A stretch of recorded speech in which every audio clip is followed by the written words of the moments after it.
नमस्कार दोस्तों, welcome to my channel apply कर। दोस्तों, मेरा नाम सूरज है और मैं ऐसी ही जॉब नोटिफिकेशन लाता रहता हूँ। दोस्तों, आज की वीडियो में हम लोग बात करने वाले हैं एनसीईआरटी की, यानी national council of educational research and training के बारे में। और इसमें कितनी वैकेंसी आई है और कौन कौन एलिजिबल है, ये सब हम लोग पूरी जानकारी मिलेगी इस वीडियो में आपको। तो दोस्तों, बिना किसी देरी के वीडियो स्टार्ट करते हैं। दोस्तों, हम लोग को क्या करना है, हम लोग को उनकी ऑफिशियल वेबसाइट पर आ जाना है। और ये जो आपको लिंक दिख रहा है मैं डिस्क्रिप्शन में प्रोवाइड कर दूँगा, तो आप लोग डायरेक्ट यहाँ पे इस लिंक को ओपन करके वेबसाइट पे आ सकते हैं। और फिर इसके बाद हम लोग को नीचे स्क्रॉल करना है और ये आपको लास्ट में यहाँ पे वैकेंसीज़ का सेक्शन दिखेगा। तो वैकेंसी सेक्शन में आपको ये एडवर्टाइजमेंट नंबर, जो पहला एडवर्टाइजमेंट है, उसको आपको ओपन कर लेना है।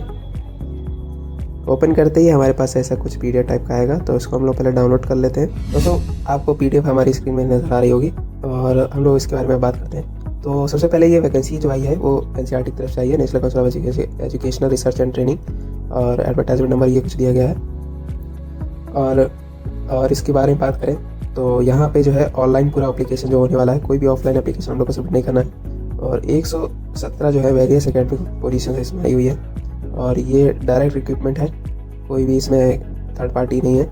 और इसकी जो सर्विस, मतलब जहाँ पे आपको वर्क लोकेशन जो इसकी है वो न्यू दिल्ली है, एंड अजमेर है, भोपाल है, भुवनेश्वर है, मैसूर है और शिलोंग है। तो इन जगहों पे जो है एनसीईआरटी के आपको जॉब मिलेगी। दोस्तों, बात करते हैं पोस्ट एंड वैकेंसीज़ के बारे में। तो पोस्ट एंड वैकेंसीज़ के बारे में डिपार्टमेंट और पोस्ट के हिसाब से यहाँ पे है। तो जैसे कि मैथमेटिक्स डिपार्टमेंट में बात करें तो वहाँ पे 2 पोस्ट है, असिस्टेंट प्रोफेसर की, एसोसिएट प्रोफेसर की और असिस्टेंट प्रोफेसर की। तो यहाँ पे 2 और 1 पोस्ट यहाँ पे दी गई है और यहाँ पे कैटेगरी वाइज भी दी गई है। तो ये आप पूरी पीडीएफ में आप देख लीजिएगा, वरना अगर मैं एक को डिफाइन करूँगा तो काफ़ी वीडियो लंबी हो जाएगी। और आगे बढ़ते हैं हम लोग। तो काफ़ी सारे पूरे डिपार्टमेंट हैं, जैसे political science, geography, educational, English, electronics, hospitality, Urdu का अलग हो गया, एजुकेशन का हो गया, चाइल्ड डेवलपमेंट, एजुकेशन, मैथमेटिक्स। तो काफ़ी सारी इसमें जो है पोस्ट डिपार्टमेंट और पोस्ट जो है। आगे बात करते हैं हम लोग यहाँ पे कि essential qualification and pay scales. तो पहले एसेंशियल क्वालिफिकेशन की बात कर लेते हैं।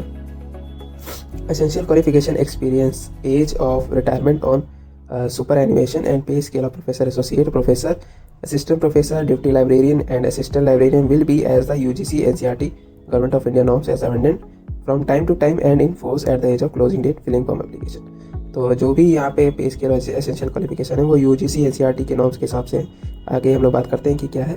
जैसे कि प्रोफेसर के हिसाब से एलिजिबिलिटी क्या है, यहाँ पे 2 ए और बी ऑप्शन दिए गए हैं। इन दोनों में से कोई भी, ए या बी में से दोनों में से कोई दोनों चीज़ें होनी चाहिए आपके पास, मतलब ए या बी में से कोई एक होनी चाहिए। तो ए में बात करें हम लोग कि आपके पास या तो आप पीएचडी स्कॉलर हो, पीएचडी डिग्री हो आपके पास, रिलेवेंट डिसिप्लिन आपके पास होना चाहिए, एंड उसी के साथ साथ आपके पास जो है मिनिमम ऑफ 10 रिसर्च पब्लिकेशन होना चाहिए, peer reviewed by UGC listed journals, and total research score होना चाहिए आपके पास 120 होना चाहिए for the given criteria in appendix 2 table 2। तो वो नीचे आपको अपेंडिक्स दिया गया होगा, उसके हिसाब से आपको बनना पड़ेगा।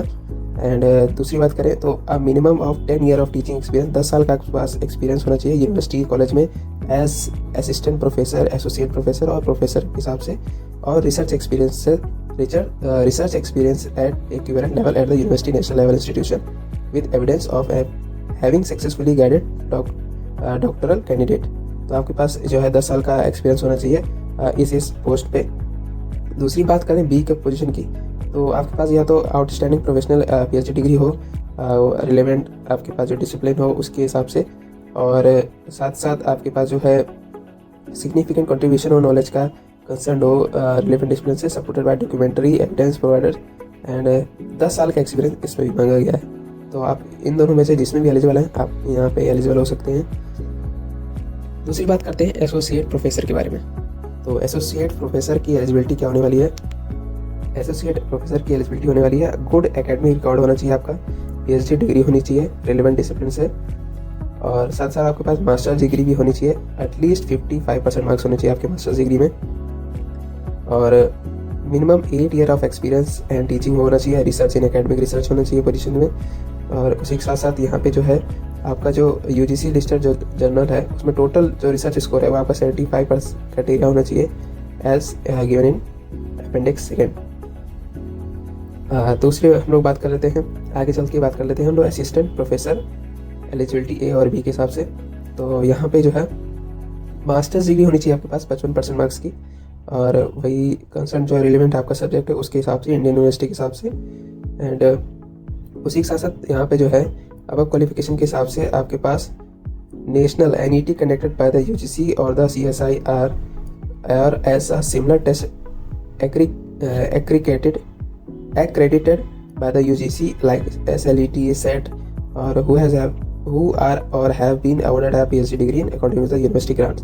तो आपके पास या तो ये जो सेट का पेपर है वो आपने क्वालिफाई किया हो, या आपने नेट जो कंडक्ट करा था वो क्वालिफाइड हो, और PhD डिग्री हो आपके हिसाब से, तो आप लोग इस क्वालिफिकेशन के लिए हैं, एप्लीकेबल हैं। और ये इसके बारे में और भी जानकारी दी गई, जैसे कि PhD डिग्री आपके पास कैंडिडेट है अवॉर्डेड इन रेगुलर मोड, तो PhD डिग्री थीसिस आपके पास इवेलुएट होनी चाहिए 2 साल के एक्सटर्नल एग्जामिनर से, ओपन PhD वाया वर्स होना चाहिए, कैंडिडेट हैव बीन कंडक्टेड हो, एंड काफ़ी सारी चीज़ें यहाँ पे। तो ये पूरी PDF तो आपको मिल जाएगी, आप एक बार डिटेल्स आप पढ़ लेंगे, क्योंकि मैं अगर एक चीज़ पढ़ूंगा तो काफ़ी लंबी हो जाएगी वीडियो। और इसी के साथ साथ जो इसका बी ऑप्शन था, मतलब कि और में जो बी है उसमें भी यही है, PhD डिग्री जो होनी चाहिए फॉरेन यूनिवर्सिटी से, institute ranking among top 500 in the World university ranking से होनी चाहिए। साथ साथ यहाँ पे कुछ फॉलोइंग यहाँ पे दी गई हुई है, जैसे कि Times Higher Education, the Academic Ranking of the World University, ARWU of the Shanghai Jiao Tong University. तो ये इन्होंने टॉप यूनिवर्सिटीज़ में कुछ बता दिया है कि अगर यहाँ से है तो और भी अच्छी बात है। अब यहाँ पे बात करते हैं डिप्टी लाइब्रेरियन की पोस्ट के बारे में। तो इस पोस्ट के लिए आपके पास होनी चाहिए मास्टर डिग्री होनी चाहिए लाइब्रेरी साइंस इंफॉर्मेशन या साइंस डॉक्यूमेंटेशन में एटलीस्ट 55% मार्क्स होने चाहिए आपके रिलेवेंट ग्रेड के हिसाब से, और कम से कम आपके पास 8 साल का एक्सपीरियंस हो किसी असिस्टेंट यूनिवर्सिटी लाइब्रेरियन के हिसाब से या फिर कॉलेज के लाइब्रेरियन के हिसाब से। एंड बात करें थर्ड पॉइंट की, तो एविडेंस होना चाहिए आपका इनोवेटिव लाइब्रेरी सर्विसेज का, जो कि ICT लाइब्रेरी के हिसाब से होता है। और बात करें फोर्थ पॉइंट में, तो PhD डिग्री होनी चाहिए लाइब्रेरी साइंस से, इंफॉर्मेशन साइंस से, डॉक्यूमेंटेशन साइंस से, and manuscript keeping computerisation of library. तो आपके पास ये सारी जो है एलिजिबिलिटी होनी चाहिए, तभी आप जो है अप्लाई करने के एप्लीकेबल होंगे। इसी की सब पोस्ट है असिस्टेंट लाइब्रेरियन, तो इसके बारे में जान लेते हैं। तो इसमें हम लोग को मास्टर्स डिग्री चाहिए होगी लाइब्रेरी साइंस, इंफॉर्मेशन साइंस और डॉक्यूमेंटेशन साइंस, ये रिलेवेंट होना चाहिए, और इसमें भी 55% मार्क्स होने चाहिए एटलीस्ट आपके पास। दूसरी बात करें, कंसिस्टेंटली गुड एकेडमिक रिकॉर्ड होना चाहिए आपके पास। फिर उसके बाद जो है आपके पास क्वालिफिकेशन होनी चाहिए, जैसे कि कैंडिडेट के पास नेट क्वालिफाइड हो, UGC नेट क्वालिफाइड हो, या फिर सेट हुआ है, अवॉर्डेड PhD डिग्री आपको मिला हो, अवार्ड मिला हो PhD में। ये सारी चीज़ें जो हैं आपके पास होनी चाहिए, ये भी हम लोग के साथ बात कर चुके हैं। तो ये सब आपके पास जो होना चाहिए। ओके, हम लोग बात करते हैं पे स्केल के बारे में। तो पे स्केल के बारे में बात करें तो जो प्रोफेसर्स की पे स्केल होने वाली है वो लेवल 14 के हिसाब से होने वाली है, और इसकी होने वाली है 1,44,200 पे स्केल होने वाली है। और ये जो इसके बीच में रहेगा, तो ये 37 से स्टार्ट हो गया और 67 के बीच में जाएगी। एंड एसोसिएट प्रोफेसर की बात करें या फिर डिप्टी लाइब्रेरियन की बात करें, तो इन दोनों का जो लेवल है वो 13A लेवल लगने वाला है, और इनका जो एंट्री पे है वो 1,31,400 होने वाला है। और जो प्री रिवाइज स्केल जो इनका होगा वो 37,000 से लेके 67,000 के बीच में रहेगा। बात करें असिस्टेंट प्रोफेसर असिस्टेंट लाइब्रेरियन की बात में, तो यहाँ पे जो इनका लेवल 10 लगने वाला है, और जो इसकी एंट्री लेवल पे होगी वो 57,700 रुपीज़ होगी, और प्री रिवाइज स्केल जो होगी वो होगी 15,600 से 39,100 रुपीज़ के बीच में होगी। दोस्तों हम लोग नीचे कुछ बात कर लेते हैं। यहाँ पे जनरल इंस्ट्रक्शन दिए गए हैं कि आपको जो है कैसे अप्लाई करना है और ये सब। और इसकी जो अप्लाई डेट है, अप्लाई डेट जो है वो है 31 जनवरी से यहाँ पे चालू हो गया है सुबह के 10 बजे से। और जो लास्ट डेट की बात करें रजिस्ट्रेशन की, तो वो 20 फरवरी है, और शाम को 5 बजे तक। तो शाम को 5 बजे का इंतज़ार ना करें, जैसे कि मैं पहले भी वीडियो में बोलता हूँ, तो आप लोग उससे पहले ही अपना जो है रजिस्ट्रेशन कर लें। दोस्तों एप्लीकेशन फ़ीस की यहाँ पे बात करें तो एप्लीकेशन फ़ीस होने वाली है 1000 रुपये, जो कि होने वाली है अनरिजर्व कैटेगरी OBC और EWS के लिए। और SC ST के लिए जो है women applicants and applicants belong SC ST PWD abstain from payment of fee once paid shall not be funded under any circumstances. तो यहाँ पे कोई फीस नहीं लगने वाली है लोग की।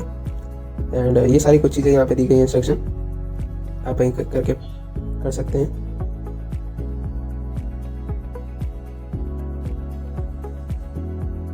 ओके, यहाँ पे एनेक्सर फॉर्म है, ये सब आपको यहाँ पे फिल करना पड़ेगा, और इसी के साथ साथ यहाँ पे आपको अप्लाई करना पड़ेगा।